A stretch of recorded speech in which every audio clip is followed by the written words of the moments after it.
भवानी मैया महारानी, हे दुर्गा भवानी मैया महारानी।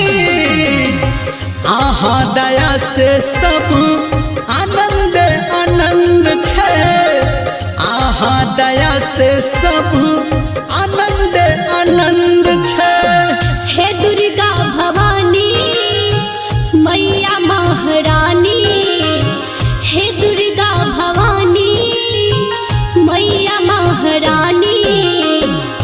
आहा दया से सब आनंद आनंद छे, आहा दया से सब आनंद आनंद छे।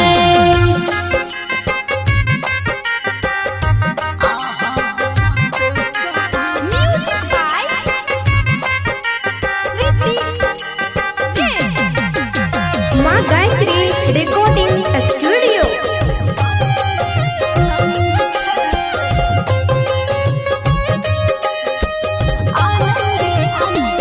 हाँ हाँ कखनो हंसै छी कखनो कनै छी, महिमा अहाँ के मैया सदखन जपै छियै। महिमा अहाँ के मैया सदखन जपै छी। कखनो हंसै छी कखनो कनै छी, महिमा अहाँ के मैया सदखन जपै छियै। महिमा अहाँ के मैया सदखन जपै छी। हे मैया रानी जग कल्याणी, हे मैया रानी जग कल्याणी। आहा दया से सब आनंद आनंद छे, आहा दया से सब आनंद आनंद छे।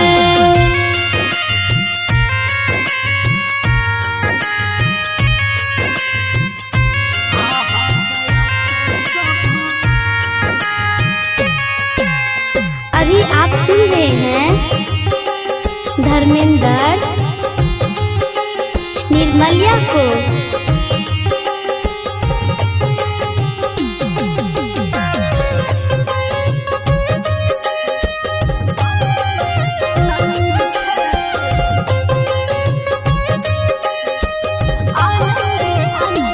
हाँ हाँ नाम भऽ रहल छै, हमर काम भऽ रहल छै।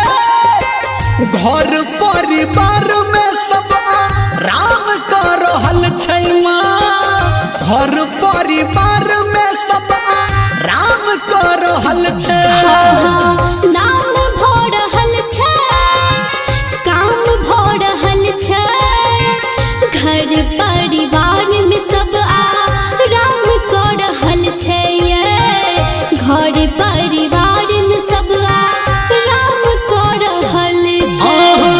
हमर ई कहानी सुनू माँ भवानी, हमर ई कहानी सुनू माँ भवानी। आहा दया से सब